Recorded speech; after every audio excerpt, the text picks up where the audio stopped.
The story begins at a bustling international airport in the United States, a place where the hum of humanity converges from all corners of the globe. The air is thick with the sounds of rolling luggage, the chatter of travelers, and the occasional announcement over the loudspeaker. The terminal is a maze of gates, check-in counters, and security checkpoints, all teeming with people rushing to catch their flights or waiting impatiently for delayed ones. Amidst this chaos, a man in a crisp military uniform stands out. His name is John Carter, a former U.S. Army sergeant who has seen his fair share of battles and loss. John is in his mid-30s, with a strong, square jaw and eyes that carry the weight of countless memories. His uniform is adorned with medals, each one a testament to his bravery and service. Today, however, his mission is different. He is not heading to a war zone or returning from one. Instead, he is escorting the remains of a fallen comrade, Sergeant Michael "Mike" Thompson, back to his hometown for burial. John's relationship with Mike goes back to their days in basic training. They had been through hell together, from the scorching deserts of the Middle East to the freezing mountains of Afghanistan. Mike was more than a fellow soldier, he was a brother. When Mike was killed in action during their last deployment, John made a promise to himself and to Mike's family that he would personally ensure Mike's safe return home. It was a promise he intended to keep no matter the cost. As John approaches the check-in counter, he carries with him a solemn sense of duty. The casket containing Mike's remains is being transported with the utmost care, draped in the American flag. John's heart is heavy, but his resolve is unshakable. He knows the importance of this mission, not just for Mike's family, but for every soldier who has ever served and sacrificed. At the check-in counter, John is greeted by Linda, a middle-aged woman with a stern expression and a no-nonsense attitude. Linda has been working for the airline for over a decade, and she prides herself on her efficiency and adherence to company policies.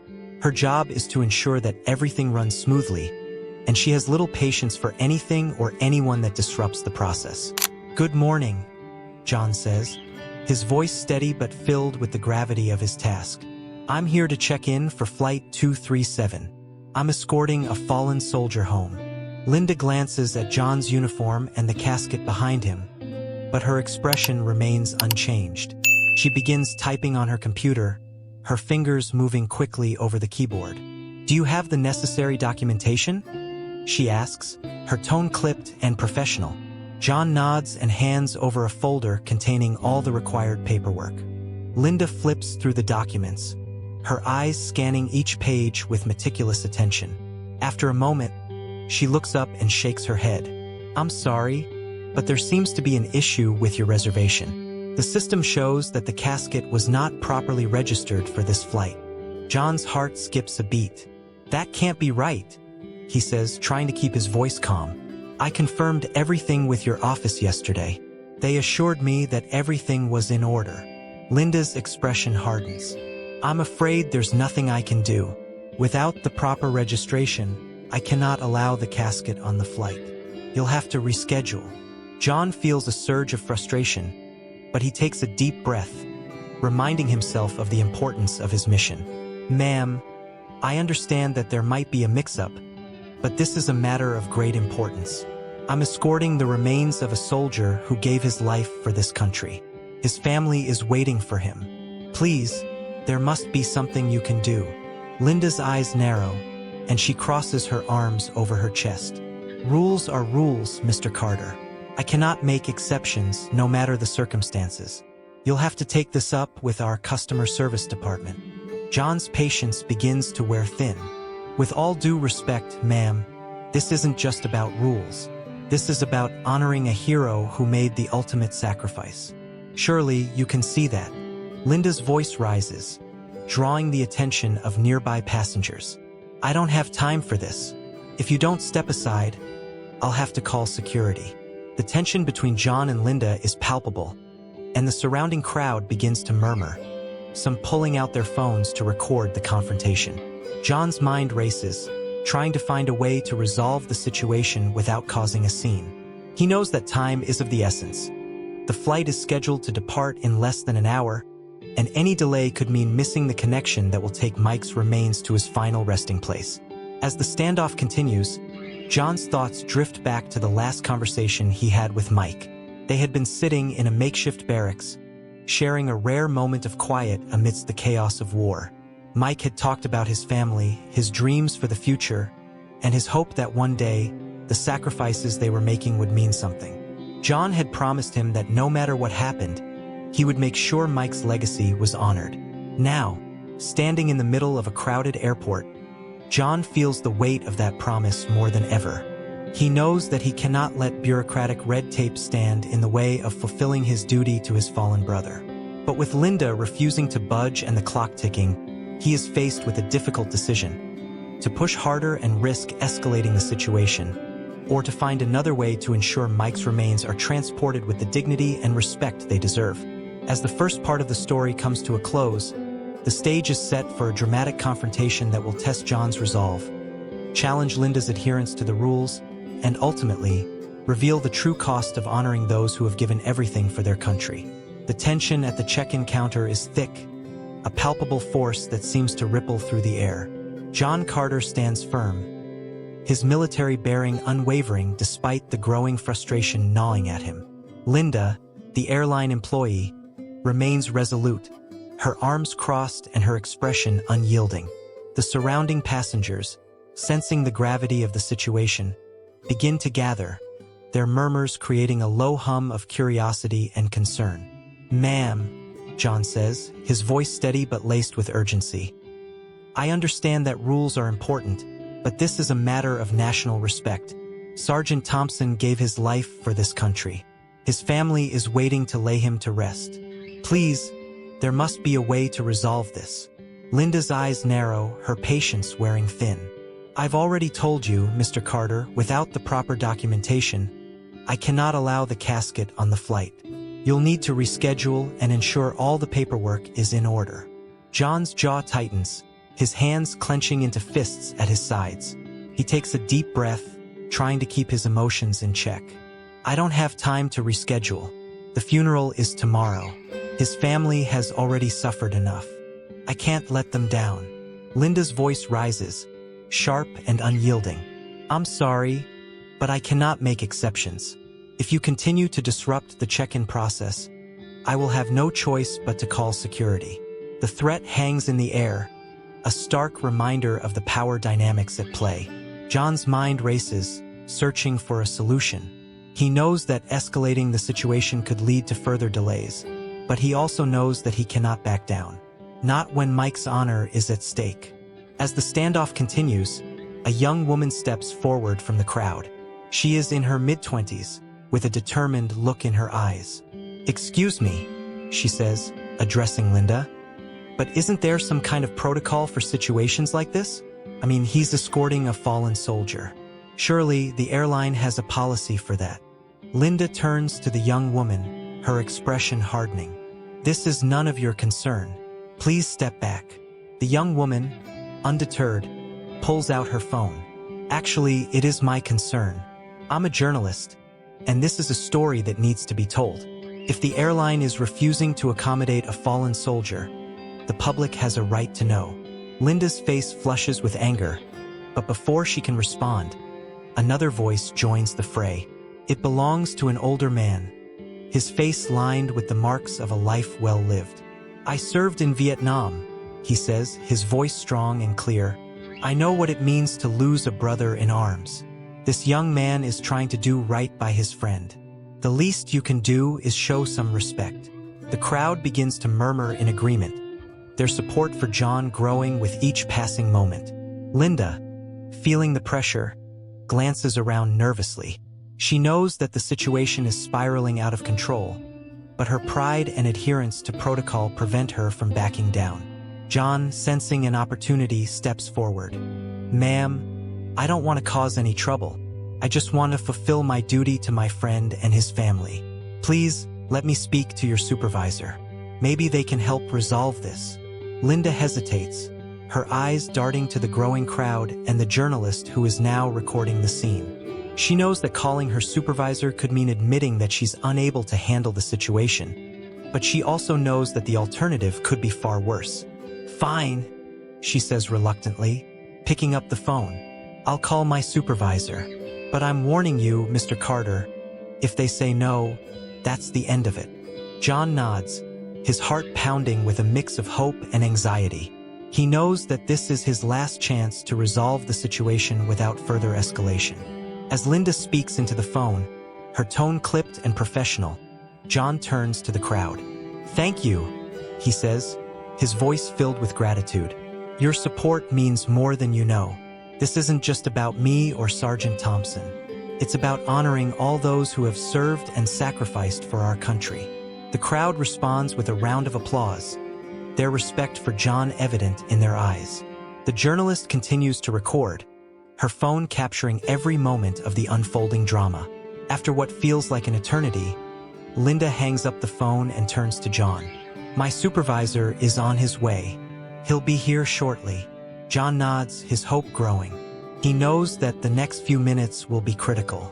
As they wait, the crowd continues to grow, their presence a silent testament to the importance of the moment. When the supervisor arrives, he is a tall, imposing man with a no-nonsense demeanor. He takes in the scene with a quick glance, his eyes narrowing as he assesses the situation. "What's going on here?" he asks, his voice firm and authoritative. Linda quickly explains the situation, her tone defensive. "Mr. Carter here is trying to check in a casket without the proper documentation. I informed him that it's against company policy, but he refuses to comply." The supervisor turns to John, his expression unreadable. "Is this true?" John meets his gaze, his own eyes filled with determination. "Sir, I have all the necessary paperwork. There seems to be a misunderstanding. I'm escorting the remains of Sergeant Michael Thompson, a fallen soldier, back to his family. His funeral is tomorrow, and I cannot afford any delays." The supervisor studies John for a moment, then turns to Linda. "Show me the paperwork." Linda hands over the folder, her hands trembling slightly. The supervisor flips through the documents, his brow furrowing as he reads. After a moment, he looks up, his expression softening. "Mr. Carter," he says, his voice now filled with respect, "I apologize for the confusion. Everything appears to be in order. You and Sergeant Thompson will be allowed to board the flight." John feels a wave of relief wash over him, but it is short-lived. Linda, her face red with anger, steps forward. "But sir, the system shows." The supervisor cuts her off with a sharp look. "Enough, Linda. This is a matter of national respect. We will make the necessary adjustments." Linda falls silent, her pride wounded but her defiance still evident. The crowd erupts into applause, their support for John and the supervisor clear. As John prepares to board the flight, he turns to the supervisor and extends his hand. "Thank you, sir. This means more than you know." The supervisor shakes his hand firmly. "It's the least we can do for those who have served. Safe travels, Mr. Carter." With that, John and the casket containing Mike's remains are escorted to the gate, the crowd parting to let them through. As they walk, John feels a sense of closure, knowing that he has fulfilled his promise to his fallen brother. But as he boards the plane, he can't shake the feeling that this is not the end. The confrontation with Linda and the airline has left a bitter taste in his mouth, a reminder of the challenges that still exist in honoring those who have sacrificed everything. As the plane takes off, John looks out the window, his thoughts drifting to Mike and the countless others who have given their lives for their country. He knows that their legacy is worth fighting for, and he vows to continue that fight, no matter the cost. The second part of the story ends with John on the plane, the casket securely stowed, and the promise to his fallen brother fulfilled. But the echoes of the confrontation linger, a reminder of the ongoing struggle to honor and respect those who have served. The plane ride is a somber affair. John Carter sits in silence, his mind replaying the events at the airport. The confrontation with Linda and the airline staff had left him emotionally drained, but he knows that his mission is far from over. As the plane descends toward its destination, John steels himself for the next chapter of this arduous journey. Upon landing, John is met with another challenge. The airline staff at the arrival airport are unaware of the special arrangements made for the transport of Mike's remains. The casket, still draped in the American flag, is held up at customs, and John is once again forced to navigate a maze of bureaucracy. "Sir, we need to verify the contents of the casket," a customs officer says, his tone indifferent. "It's standard procedure." John's patience, already worn thin, begins to fray. "This is the remains of a fallen soldier," he says, his voice tight with frustration. "I have all the necessary documentation. Please, just let us through." The customs officer, a middle-aged man with a bored expression, flips through the paperwork. "I understand that, sir, but we still need to follow protocol. It shouldn't take long." John clenches his fists, his frustration boiling over. "Every minute you delay us is another minute that Sergeant Thompson's family has to wait. They've already lost so much. Can't you show some respect?" The officer's expression hardens. "I'm just doing my job, sir. If you have a problem, take it up with my supervisor." John's heart sinks. He knows that arguing will only make things worse, but he can't stand the thought of further delays. As he waits, he pulls out his phone and begins recording the interaction. If the airline and customs officials won't listen to reason, perhaps the court of public opinion will. The video, showing John's impassioned plea and the indifferent response of the customs officer, quickly goes viral. Social media erupts with outrage, and the story gains traction on national news outlets. People from all walks of life express their support for John and their disgust at the treatment of a fallen hero. Back at the airport, the situation begins to change. A higher-ranking customs official, alerted to the growing media storm, arrives to take charge. "Mr. Carter," he says, his tone apologetic, "I'm sorry for the delay. We'll expedite the process and ensure that Sergeant Thompson's remains are treated with the respect they deserve." John nods, his relief tempered by the knowledge that it took public pressure to achieve what should have been a given. "Thank you," he says simply. "I just want to get him home." With the bureaucratic hurdles finally cleared, John and the casket are allowed to proceed.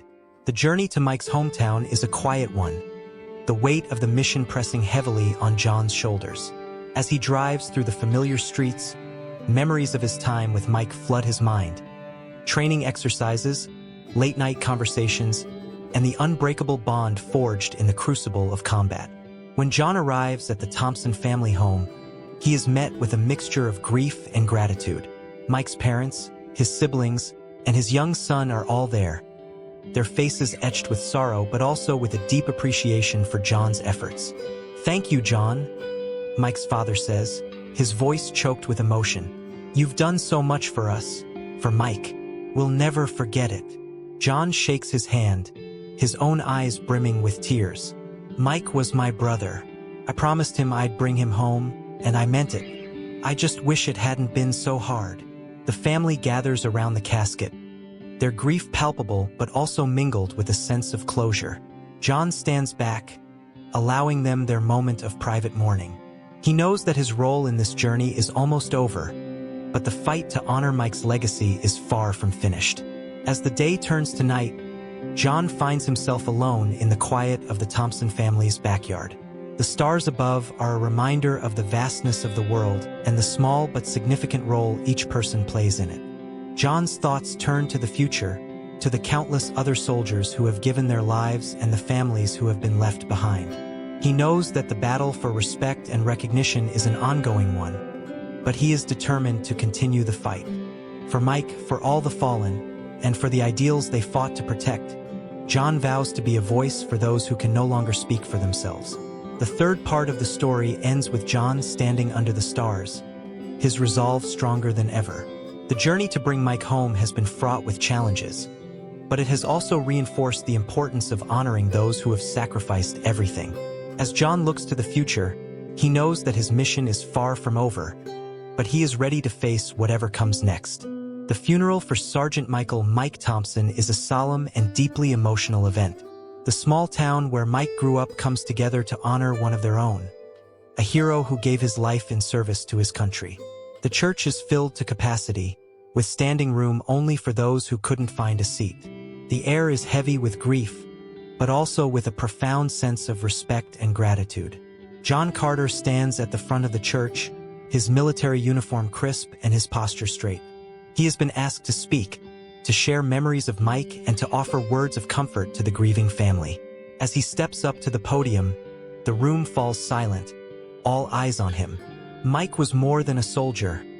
John begins, his voice steady but filled with emotion. He was a brother, a friend, and a man of unwavering courage and integrity. I had the honor of serving alongside him, and I can tell you that there was no one more dedicated to his comrades, his mission, and his country. John's words resonate through the church, touching the hearts of everyone present. He shares stories of their time together, training exercises that tested their limits, moments of laughter that lifted their spirits, and the unbreakable bond that formed between them. He speaks of Mike's bravery on the battlefield, his selflessness, and his unwavering commitment to doing what was right. Mike's sacrifice is a reminder of the cost of freedom. John continues, his voice growing stronger. It's a cost that is paid not just by those who serve, but by their families, their friends, and their communities. We owe it to Mike, and to all those who have given their lives, to honor their memory and to ensure that their sacrifices are never forgotten. As John finishes his speech, the church erupts into applause, a powerful and heartfelt tribute to Mike and to the ideals he stood for. The family approaches John, their eyes filled with tears, but also with gratitude. Mike's father shakes John's hand, his grip firm and his voice choked with emotion. "Thank you, John," he says. "You've done more for us than you'll ever know. Mike would be proud of you." John nods, his own eyes brimming with tears. "I just wish I could have done more," he says quietly. "But I promise you, I'll never stop fighting for Mike's legacy, and for all those who have served." The funeral procession makes its way to the cemetery, where Mike is laid to rest with full military honors. The sound of taps echoes through the air, a haunting and beautiful tribute to a life cut short but lived with purpose and honor. As the flag is folded and presented to Mike's family, John stands at attention, his heart heavy but also filled with a sense of closure. In the days that follow, John remains in town, spending time with Mike's family and helping them navigate the difficult process of grieving and healing. He shares more stories of Mike, offering comfort and reassurance that their son, brother, and father was a man of great character and courage. But even as he provides support to the Thompson family, John knows that his mission is far from over. The challenges he faced in bringing Mike home, the bureaucratic hurdles, the indifference of some, and the lack of respect for a fallen hero have left a lasting impact on him. He is determined to use his experience to advocate for change, to ensure that no other soldier or family has to endure what he and the Thompsons went through.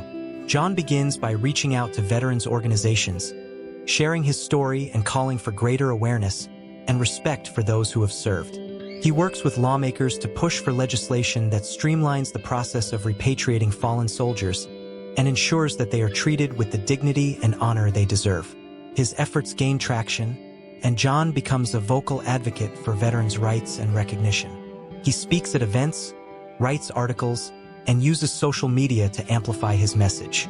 The video of his confrontation at the airport, which had gone viral, becomes a rallying cry for change, a powerful reminder of the importance of honoring those who have sacrificed everything.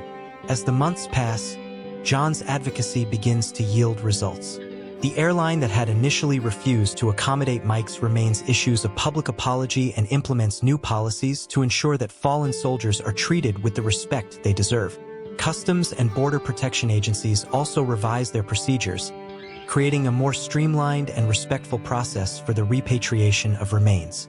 John's work is far from done, but he knows that he is making a difference. He receives letters and messages from other veterans and their families, thanking him for his efforts and sharing their own stories. These messages fuel his determination, reminding him of the importance of his mission. One evening, as John sits in his small apartment, he reflects on the journey that has brought him to this point. He thinks of Mike, of the bond they shared and the promise he made to bring him home. He thinks of the challenges he faced, the obstacles he overcame, and the impact he has been able to make. John knows that the fight for respect and recognition is an ongoing one, but he is ready to face it head-on. He has found a new purpose, a way to honor Mike's memory and to ensure that his sacrifice, and the sacrifices of so many others, are never forgotten. As he looks to the future, John feels a sense of hope and determination. He knows that there will be more battles to fight, more challenges to overcome, but he is ready. For Mike, for all the fallen, and for the ideals they fought to protect, John vows to continue the fight, to be a voice for those who can no longer speak for themselves. The story ends with John sitting at his desk, drafting a letter to a congressman, his pen moving steadily across the page. The journey to bring Mike home may be over, but the mission to honor his legacy and to fight for the respect and recognition of all who have served is just beginning. And John Carter is ready to lead the charge.